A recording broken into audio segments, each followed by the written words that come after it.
आदमी कितना बेवकूफ है। भला वो उसे इस समय क्यों किडनैप करना चाहेगा? हे भगवान, मैं ऐसे बेवकूफ लोगों को और ज्यादा नहीं झेल सकता हूँ। मैं तो ये सोच रहा हूँ कि आखिर इसके जैसा बेवकूफ आदमी इतने दिनों तक जिंदा कैसे रह गया। इसमें ऐसा कहते हुए अपनी फैमिली का एक और बाइट लिया। इसके बाद उसने इस बात की पुष्टि की कि शशांक का अटेंशन पूरी तरह उसकी तरफ से और आगे कहने लगा। चाहे जो भी हो, मैंने अपने आदमियों को चंद्रचूड़ के बेस पर नजर रखने के लिए कह दिया है, और यही वो जगह है जहाँ पर जोया को रखा गया है। हम लोग वहां पर जब तुम चाहो तब जा सकते हैं। सैंडविच खाते खाते मनमीत बीच में ही बोलने लगा। मैं ऐसा एक्सपेक्ट नहीं कर रहा था कि वो इस समय ऐसा कुछ करेगा, मगर मैं सचमुच समझ नहीं पा रहा हूँ कि आखिर उस जैसा कोई बेवकूफ इंसान सोच कैसे सकती है। क्या हम? शशांक ने पूछा और अपने सैंडविच का एक पार्ट काट कर सिमरन की तरफ बढ़ाने लगा। इसके बाद उसने थोड़ी सी पिसी हुई चीनी उसके ऊपर डस्ट की और उसे सिमरन को फ्रेंच रसबेरी कंजर्व के साथ सर्व कर दिया। सिमरन को ये बहुत ज्यादा पसंद है। तुमने इसमें कौन सा चीज यूज किया है? सिमरन ने पूछा। उसकी आंखें थोड़ी देर के लिए सैंडविच पर ही अटक गई थी और इसके बाद उसने मनमीत की तरफ देखा। मनमीत वहां पर फरहान की जाते ही आ गया था और हमेशा की तरह वो फिर से बहुत ज्यादा भूखा था। सिमरन को ऐसा लग रहा था मानो सारे ग्रोसरी स्टोर अचानक से बंद हो गए और शहर में कोई तूफान आ गया है। उसने ऑलरेडी अपना दूसरा सैंडविच भी खत्म कर लिया था और अब उसकी नजरें शशांक के खाने पर थी। एमेंटल, शशांक ने सैंडविच का स्लाइस करते हुए सिमरन की बात का जवाब दिया। जैसे ही शशांक ने उस चीज का नाम लिया था, मनमीत की जीभ लपलपाने लगी, लेकिन फिर भी उसे इग्नोर करते हुए वो सिमरन की तरफ देख रहा था और फिर वो आगे कहने लगा। मुझे पता है तुम्हें स्विस चीज बहुत पसंद है। Thank you. ऐसा कहते हुए सिमरन ने जवाब दिया और आधा सैंडविच अपने मुंह की तरफ बढ़ाकर खाने लगा। चंद्रचूड़ जोया को नहीं मारेगा, सिमरन ने कंक्लूड करते हुए कहा। उसके ऐसा कहते ही मनमीत तुरंत उसकी तरफ देखने लगा। सिमरन इस समय किचन आइलैंड पर बैठी हुई थी और उसके हाथ उसके गालों पर रखे हुए थे। मनमीत उसे ऐसे स्टडी कर रहा था मानो सिमरन कोई अलग काम कर रही हो, जबकि सिमरन बहुत ही सुस्त आते हुए अपनी सैंडविच का एक बाइट ले रही थी। तुम्हें ये बात कैसे पता? मनमीत ने पूछा। चंद्रचूड़ पहले उससे अपने शेयर्स के बारे में बात करेगा और उसके बाद उसे उन्हें देने के लिए टॉर्चर करेगा। इसके बाद ऑब्वियसली वो उसकी चाल से बाहर निकलने की कोशिश करेगी, शशांक ने जवाब देते हुए कहा। वो काफी समय से उन लोगों के साथ खेलती आ रही है, इतनी आसानी से वो उन लोगों को जीतने नहीं देगी। ओह, मनमीत ने अपना सर हिलाते हुए कहा। मगर तब क्या होगा अगर उसने जोया की कहानियों पर विश्वास कर लिया तो? अगर चंद्रचूड़ ने हम पर अटैक करने की कोशिश की तो? वो ऐसा नहीं करेगा, सिमरन ने जवाब देते हुए कहा। उसे इस समय थोड़ी सी इरिटेशन हो रही थी क्योंकि उसे हर चीज मनमीत को हर बार एक्सप्लेन करनी पड़ रही थी। जैसे ही उसने इन सब चीजों के बारे में सोचा और उन गंदे कामों के बारे में सोचा जो वो करता आ रहा था, तो उसे एक बात रियलाइज हो गई कि हो सकता है उसे हर चीज एक्सप्लेन करना ठीक ही रहेगा। हमने उन्हें ऑलरेडी इतना प्रूफ दे दिया है कि वो जोया के और ज्यादा झूठ पर विश्वास नहीं करेंगे। समझ गया, मनमीत ने अपना सर हिलाते हुए कहा और इसके बाद वो शशांक के हाथ से आधा सैंडविच का स्लाइस छीनने की कोशिश करने लगा। अनफॉर्चुनेटली सिमरन ने सही समय पर तेजी के साथ उस पे हाथ मारा और उसकी तरफ बिल्कुल किसी डिसिप्लिन वाली वार्डन की तरह घूर कर देखने लग गई। अंत में मनमीत खुश, सिवाय अपने पछतावे के, और कुछ सटकने को मिला नहीं और उसने सैंडविच की तरफ एक और बार निराशा भरी नजरों से देखा। वाकई में ये दोनों एक बहुत ही कंजूस जोड़ी थे। मनमीत अंदर ही अंदर ये बात सोचते हुए अपना सिर हिलाने लगा। वहीं दूसरी तरफ जब चंद्रचूड़ को ये न्यूज मिली कि उसके आदमियों को जोया मिल गई है, वो तुरंत उससे मिलने के लिए निकल पड़ा।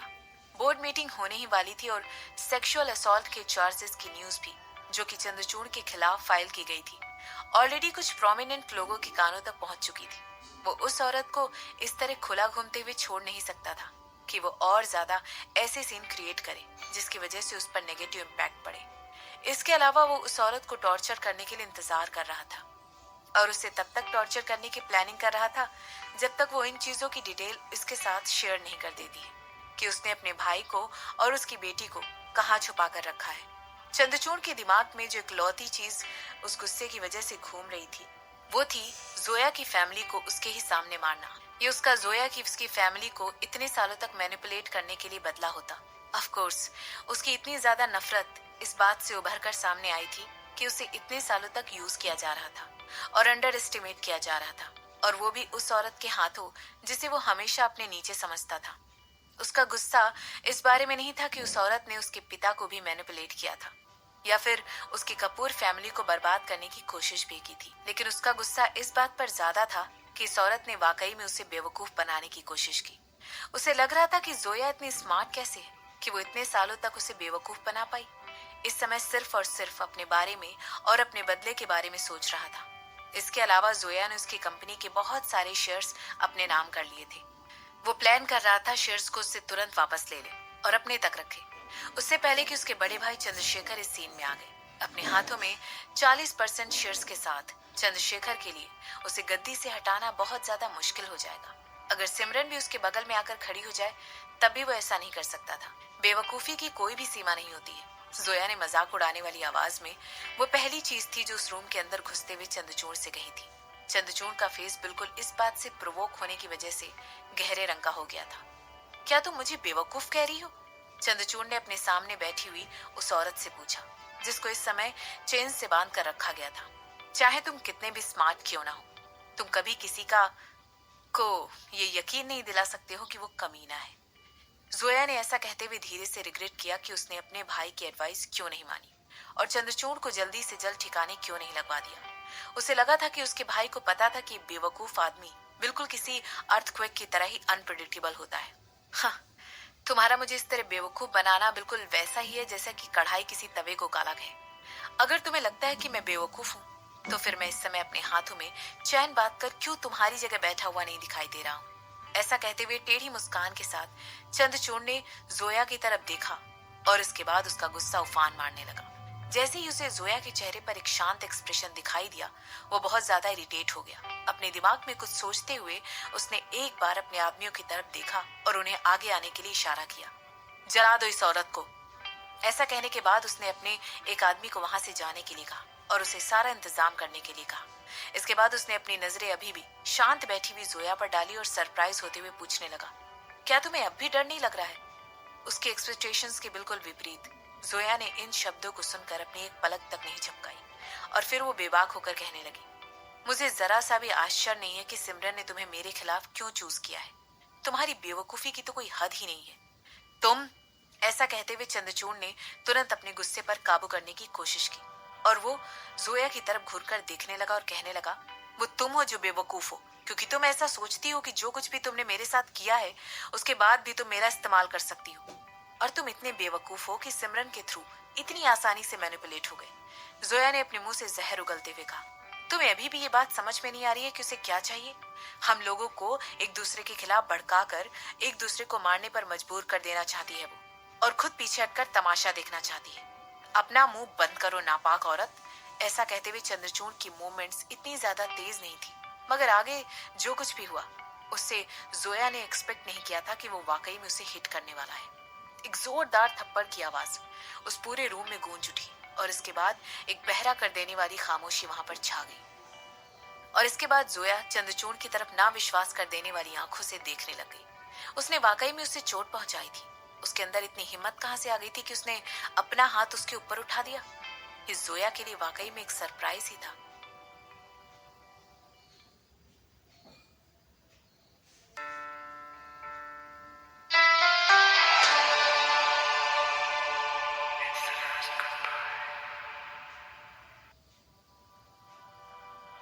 अपनी बड़ी बड़ी आंखों और सरप्राइज होते हुए लुक के साथ जोया ने पूछा, तुमने मुझे थप्पड़ मारने की हिम्मत की?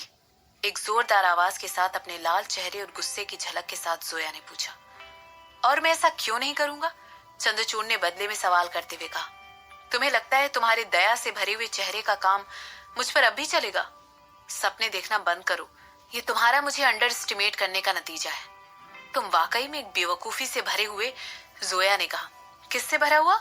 चंद्रचूड़ ने उसे बीच में ही रोकते हुए कहा, जरा अपनी तरफ तो देखो, तुम कितना ज्यादा गुस्से से उबल रही हो। तुम्हारा खुद पर से कंट्रोल खो रहा है जोया। ऐसा कहते हुए चंद्रचूड़ मजाक उड़ाते हुए अपनी बात कहने लगा और इसके बाद उसने अपना अटेंशन अपने एक आदमी पर दिया जो कि एक इक्विपमेंट के साथ पहिए लगे हुए कार्ड को पकड़े हुए चल रहा था। इसके बाद उसने उस आदमी से पूछा, क्या तुम्हारे पास टॉर्च है? इसके रिस्पॉन्स में उस आदमी ने चंद्रचूड़ के हाथ में एक सिंपल सी टॉर्च थमा दी जो कि एक बड़े से टैंक के साथ अटैच की हुई थी। चंद्रचूड़ की आंखों में एक सेटिस्फेक्शन से भरा हुआ लुक था और उसके बाद उसने अपने चेहरे पर एक गंदा सा लुक देखकर जोया की तरफ देखा और पूछने लगा, क्या अब तुम्हें डर लग रहा है? जोया ने अपनी आंखें छोटी करते हुए चंद्रचूड़ की तरफ देखा और वो सोचने लगी कि ये आदमी वाकई में मुझे टॉर्चर करने के बारे में सोच रहा है। और ऐसा कहते हुए वो उसे अंदर ही अंदर गालियां देने लगी। इसके बाद वो सोचने लगा कि उसके खुद के लोग यहाँ पर आकर उसे कब यहाँ से छुड़ा कर ले जाएंगे। उसे पूरा यकीन था कि उन लोगों को पता था कि वो इस समय कहाँ थी और हो ना हो वो उसे यहाँ से छुड़ाने की कोई ना कोई स्ट्रेटेजी बनाने में लगे हुए थे। इसीलिए उसने अपनी पूरी हिम्मत जुटाते हुए चंद्रचूड़ से कहा, रुके क्यों हुए हो? आगे बढ़ो, चोट पहुंचाओ मुझे, और इसके बाद मैं तुम्हें और इस पूरी दुनिया को दिखा दूंगी कि तुम कितने ज्यादा बुरे हो। बस मुझे एक बार यहाँ से निकलने दो। जरा सोचना इस बारे में कि तुम्हारे बारे में पूरी दुनिया में क्या न्यूज फैलने वाली है। तुमने एक औरत को टॉर्चर किया है, अपने भाई की वाइफ को, अपनी खुद के फैमिली मेंबर को। मुझे एक सर्वाइवर के तौर पर देखा जाएगा और तुम्हें हमेशा नीची नजरों से देखा जाएगा। क्या कहा? यहाँ से निकल जाओगी? चंद्रचूड़ ने गहरी लेकिन श्वेत नियत से भरी हुई हंसी जोया को दिखाते हुए, जिसकी आवाज से उस रूम की पूरी फर्निश्ड की गई दीवारें तक खेलने लग गई थी। वो इतनी जोर से इस समय हंस रहा था कि उसके कंधे बहुत बुरी तरह हिल रहे थे। और उसके बाद वो जोया से पूछने लगा, तुम्हें अभी भी लगता है कि तुम यहाँ से निकल जाओगी? तुमने वाकई में मुझे बहुत ज्यादा अंडरस्टिमेट किया है औरत। मुझे इस तरह औरत मत बुलाओ, जोया ने तुरंत खींचकर कहा। अब वो अपने इमोशंस पर से कंट्रोल खो रही थी और उसे रियलाइज हो रहा था कि हो ना हो चंद्रचूड़ को कपूर इंडस्ट्रीज में बिठाए गए उसके जासूस के बारे में पता चल गया है। तुम्हें क्या लगा था कि मुझे इस बारे में कभी भी पता नहीं चलेगा?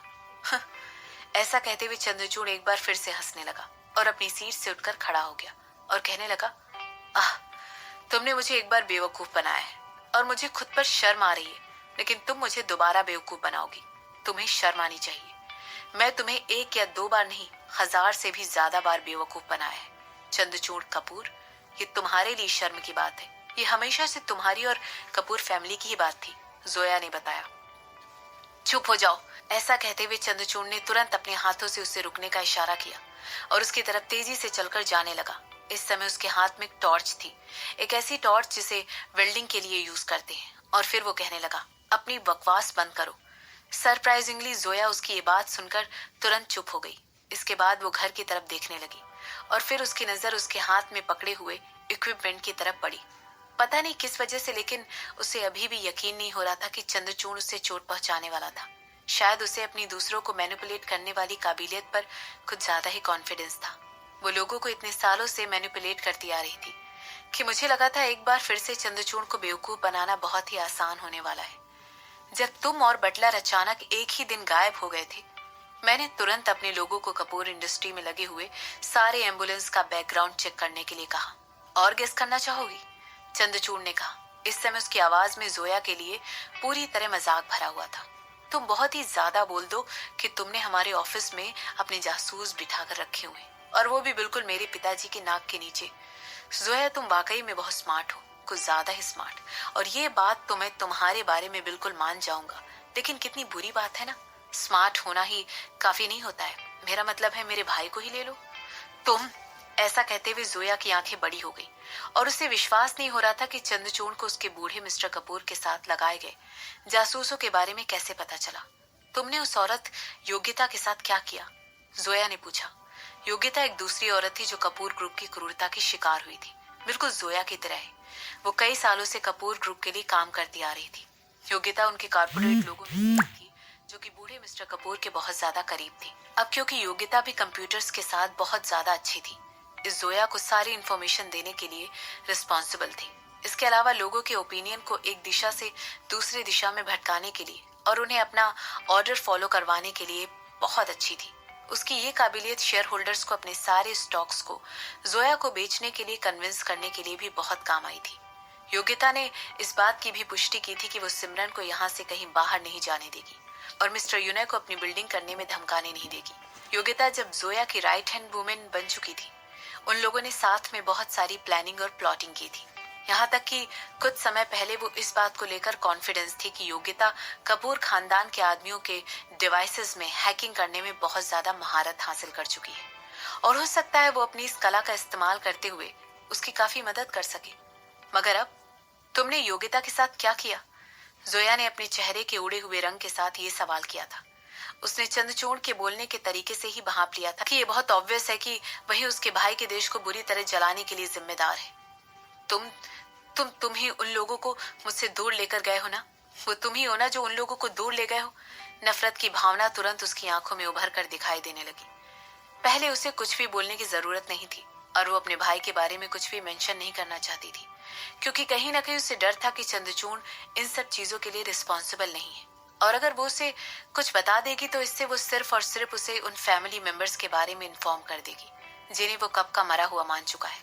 हालांकि अब जोया ने ही अपनी कलाई को उन चेन से बाहर निकालने के लिए बहुत ज्यादा स्ट्रगल किया, लेकिन फिर भी वो टस से मस नहीं हो पाई। तुम्हारी हिम्मत कैसे हुई? वो चिल्लाकर कहने लगी। तुम्हारी हिम्मत कैसे हुई? मैं कैसे हिम्मत ना करूं जोया? चंद्रचूड़ ने पूछा। तुम एक चींटी के अलावा और कुछ भी नहीं हो, जिसे इतने सालों तक मेरे पिता ने खाना खिलाकर बड़ा किया है। तुम्हारी औकात ही नहीं थी कि तुम हमारे साथ इतने सालों तक ऐश करती। कपूर खानदान के बिना तुम कुछ नहीं हो। क्या तुम्हें मेरी बात सुनाई दे रही है?